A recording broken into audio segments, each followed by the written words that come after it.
this up here. Pardon the raspy voice here, but exciting to be here. Start of another basketball season. There's been a lot go on in terms of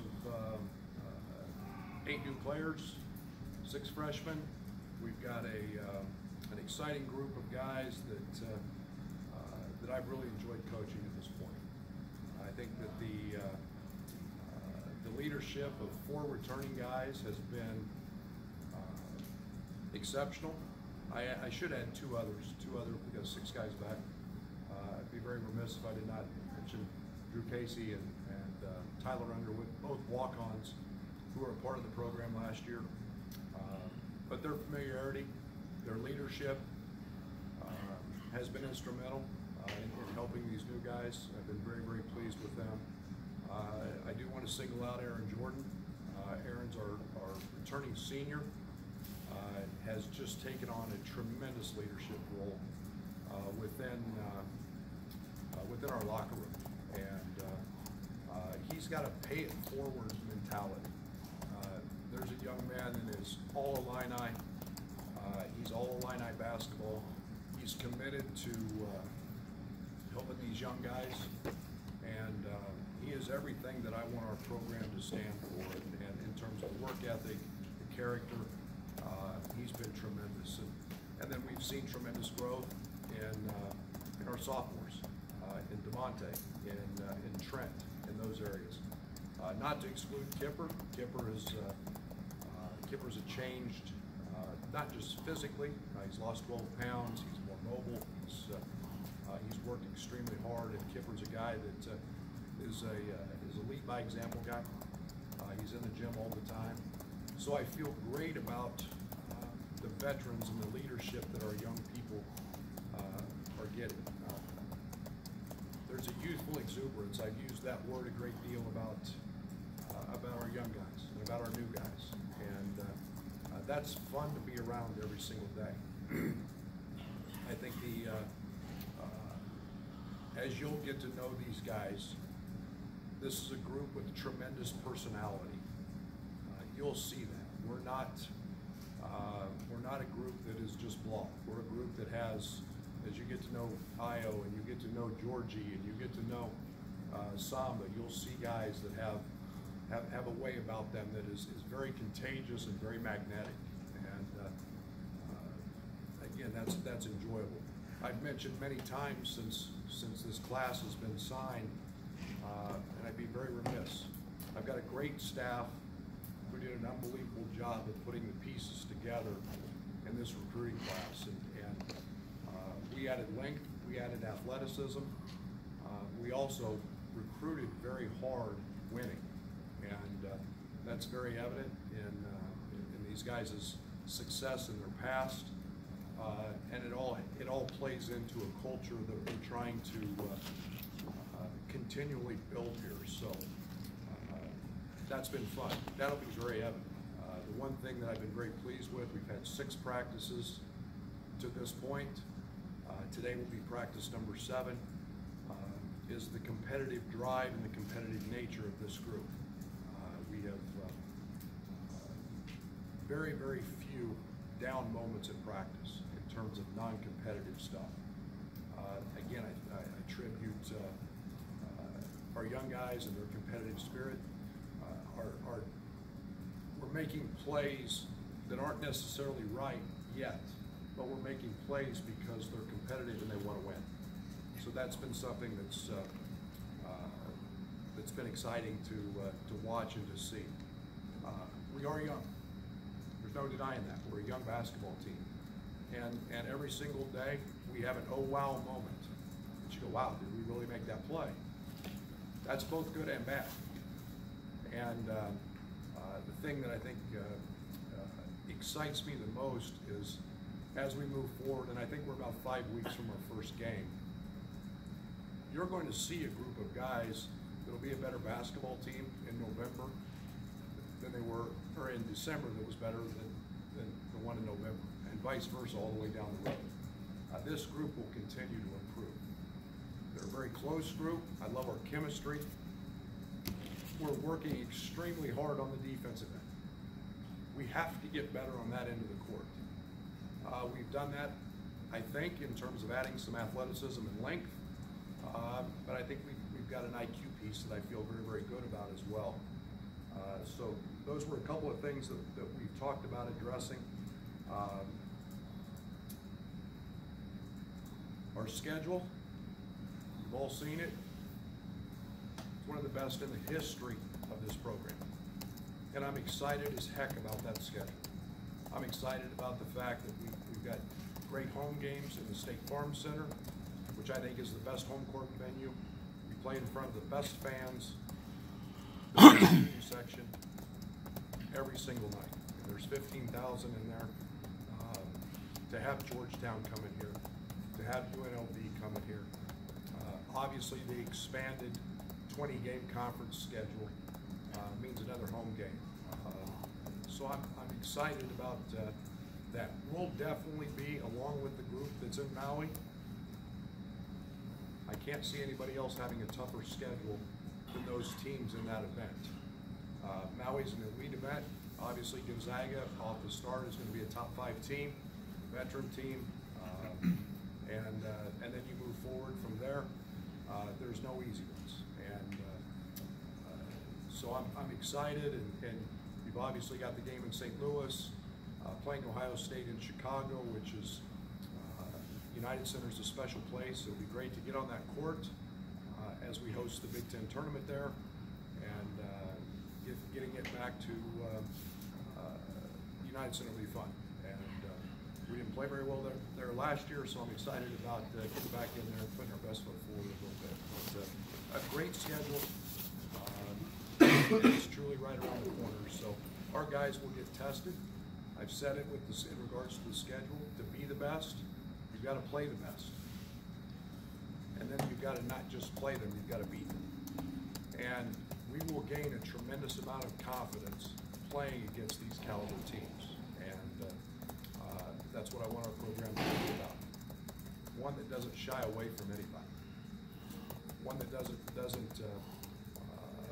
when we go recruiting, we recruit under the premise that you're going to play a top flight schedule every year. Every single night you're going to play against the best players in the country. And we do that in the Big Ten, and we're also doing that in the non-league schedule, which will help us on down the road as we prepare for Big Ten play. So got an interesting sidebar this year in terms of a game in Madison Square Garden against Maryland. It's Maryland's home game, so we'll be back in the Garden. It's always a great game to play anytime you get to play in New York City in the Garden. It's part of the basketball-hockey doubleheader, so a little unique, but it's something that our guys are excited about again. So great schedule and a great group. I'm excited for you to get to know them. I'm excited for our fans to get to know them and see their personality and see how we develop and continue to grow as this process moves forward, especially here in the next 5 weeks.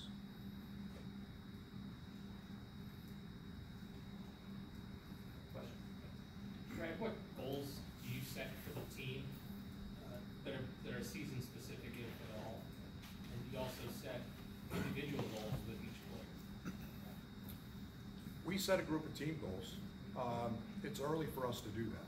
So we have not specifically done that. Now, individually, those are very private. I ask our players every year for their five goals, not just basketball-related goals. Personal, life, whatever they may be. I think the one thing that I've always done is I felt like it's my job to help them achieve their goals. And sometimes, I'll give you be a 3.0 student. Well, if somebody's getting a D in a class, I can pull that young man in and say, hey, remember now, let's not lose sight of your goal here to be a 3.0 student. Maybe be the leading rebounder in the conference.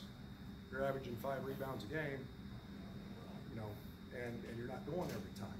We can remind them of that. That becomes their words, not mine. So we do that individually. Team-wise, I'm simple. I don't go through the schedule, put wins and losses, by each one what I think. I don't do that. Our team will set goals as all teams do. For me, it's very simple. Get better every day. Be an everyday guy.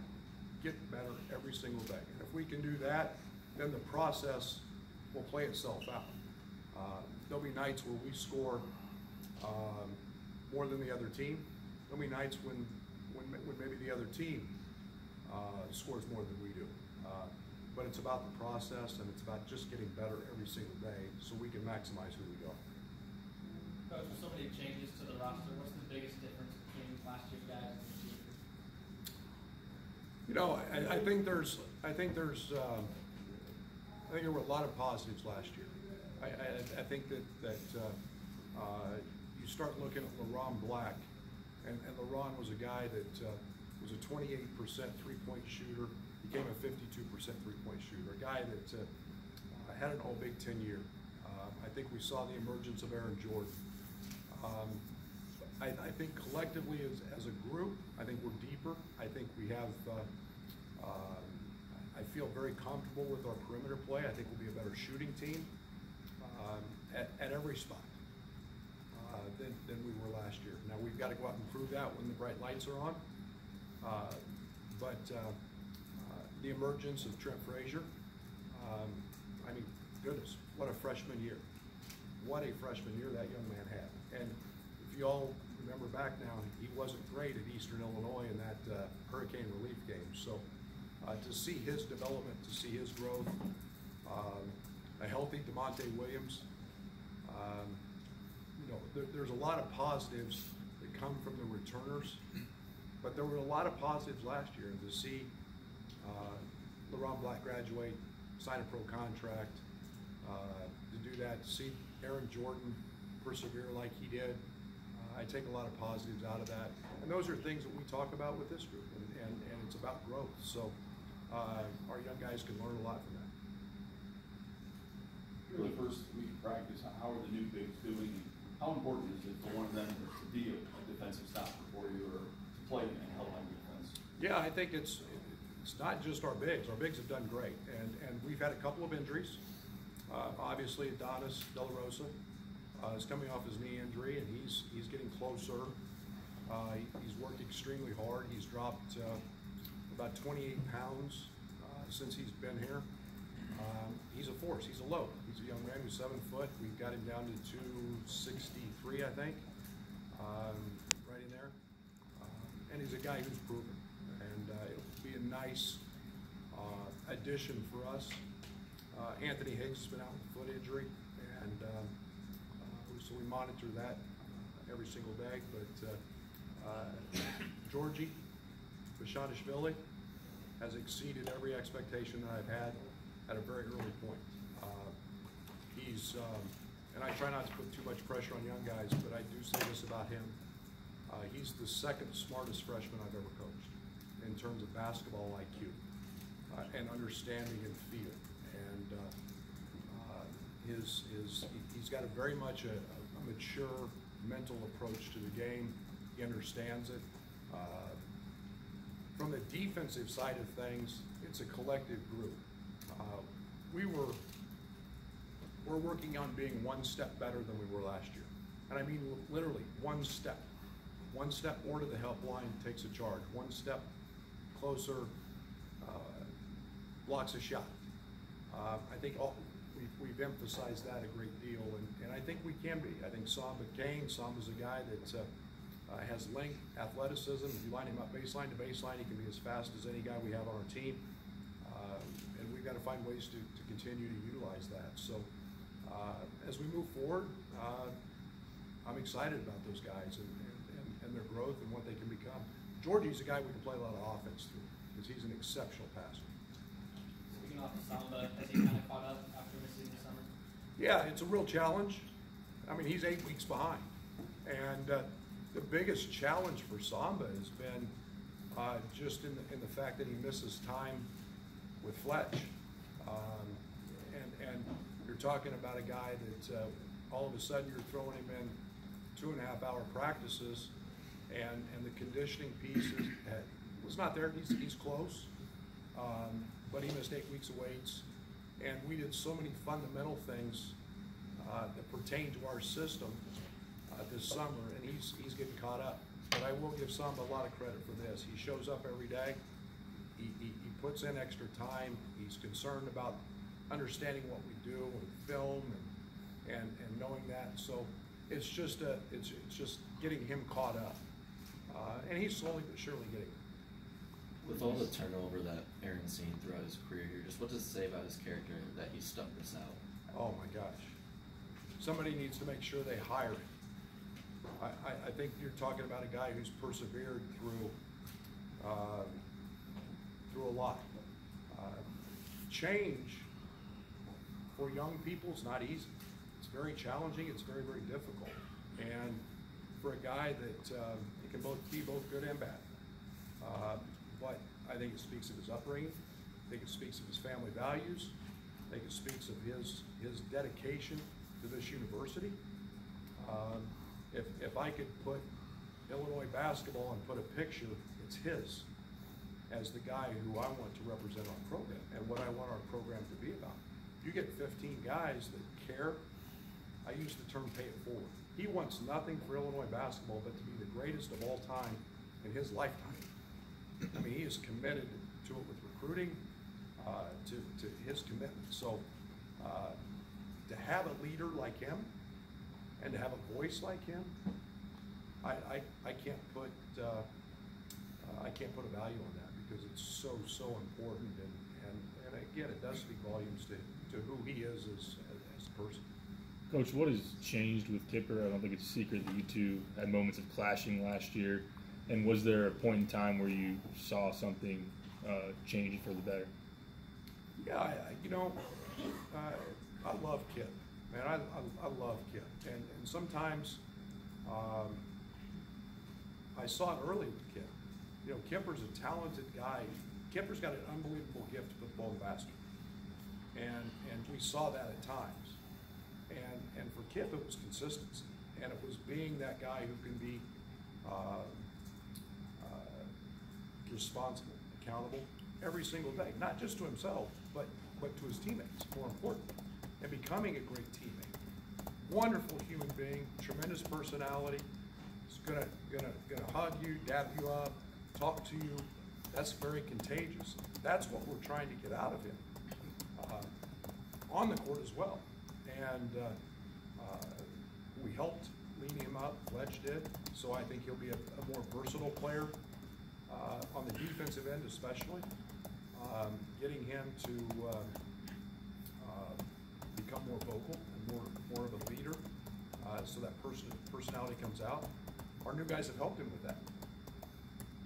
He doesn't feel restrained anymore, and I think those things are positive. But you know, I think the great thing about Kipper is, yeah, I challenge Kipper, and he handled that in such a professional way, and he'll reap the rewards for that. And he's a guy that's a big part of everything we're planning. What does Kipper need to do to take that next step? Yeah, I think just continue to do what he's doing every single day. And I think as he does that, there's going to become a consistency and confidence that he's going to gain. He knows he can score the basketball. He had 26, 28 against Michigan State. He had 30 plus against Iowa. As his confidence grows, we're going to see his game get to another level. That's what I keep telling him. There's a whole nother place for him to get to. Kipper loves to come to the gym. He loves to work. He spends as much time in there as anybody. That will all pay off for him. And I think it's just a confidence thing as much as anything. And as long as he stays consistent in what he's doing every single day, we'll all get to see that. Now that DeMonte had a summer without injury, how does that figured that he starts the year fully healthy, and how is that going to transform him? Well, you need to ask Tevian Jones about the dunk in practice that DeMonte had over the top of his head, and I'm just saying that in a really good way. Not about Tevye, because we all know Tevye's really athletic, but to see an explosiveness in DeMonte, but as he's physically, DeMonte's the guy that likes to walk around with his shirt off. Okay, there's confidence in that. He goes, Coach, I don't have a six-pack, I've got an eight-pack. Meaning his abs, and he's in shape, and he's healthy. There's tremendous confidence that I love with that. And he knows he's healthy. He's explosive again. He's put in a lot of time working, advancing his game offensively this summer. So I think we'll see a next level. I talked about the it factor with him a lot. That hasn't been lost. That's been enhanced. So I think as we move forward, here's a guy who can be not just one of our better players. He can be an all Big Ten player. He's an all Big Ten defender. I know that right now. Yeah, what does he do for you defensively? Everything. You're talking about a guy who is 6'4". Let's give him 6'4". He's got a 6'11" wingspan. He gets more deflections than anybody on our team. But it's his IQ. It's the stuff that I don't have to coach that he does instinctively, because he sees it half a step early. He's got that innate ability to read a play, to feel that and anticipate what's coming. And when you can anticipate in basketball, that's a major league quality to have. He does that. I think we'll see an enhanced offensive game. Okay, he's added some more game off his balance. He's added a floater. He's become more consistent with his jump shot. But defensively, I think he can be as good a defender as there is in the Big Ten Conference. And if you're that, one of the better defenders in college basketball.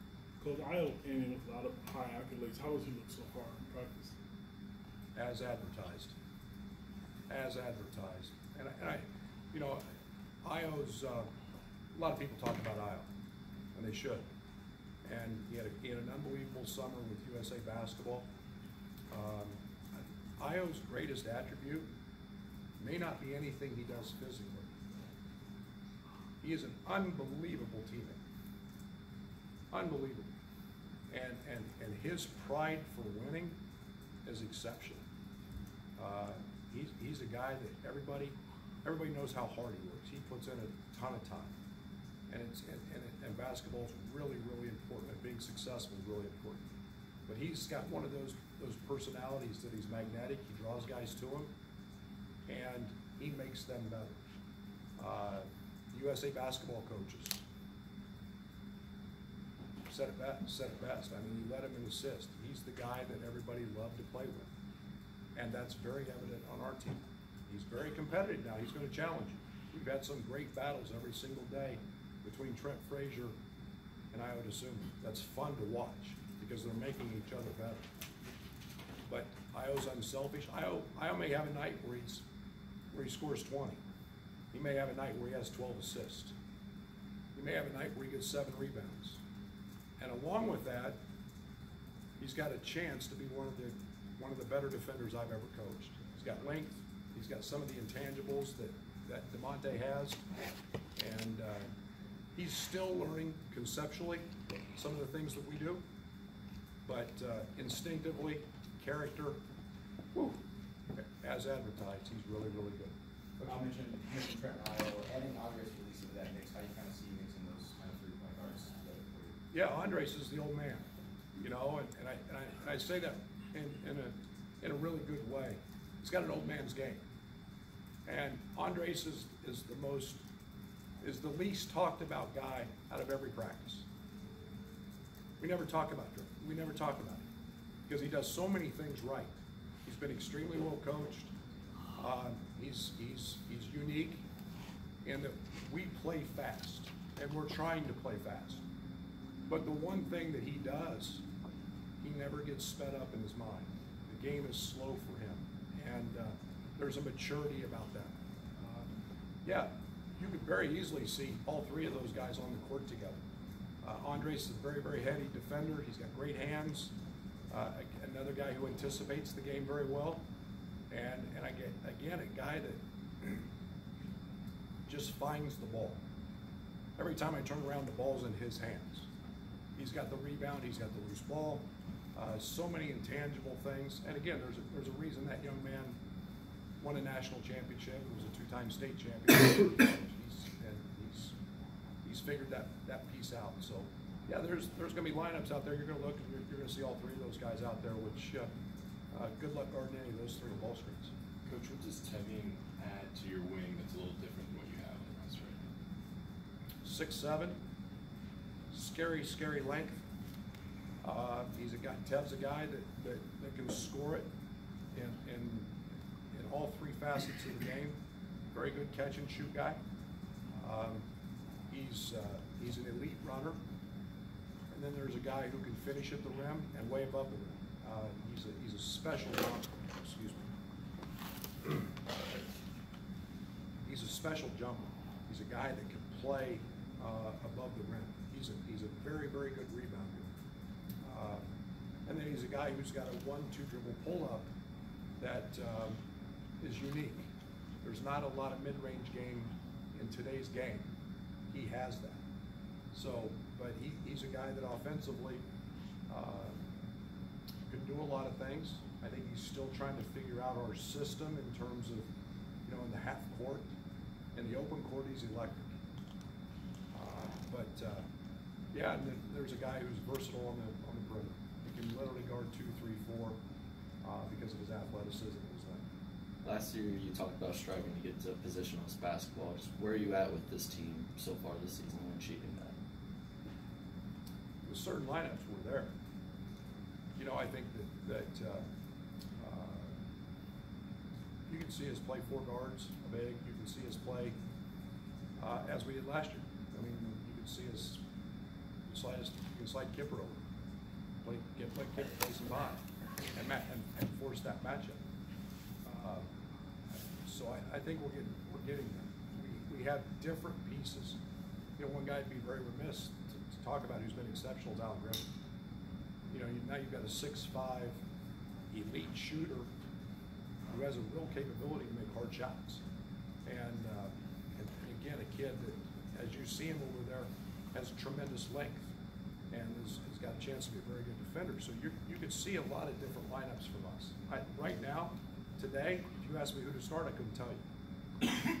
I know, but I do know we have some very good players who I could just put out there, and we're going to cause some matchup problems for our opponents. And for us, it's just becoming consistent, continuing to grow, and we're getting a lot closer to that positionless thing. And Georgie's a guy that again gives us that versatility because he's a very good three-point shooter, and we can do some of the same things with him that we did with LeBron.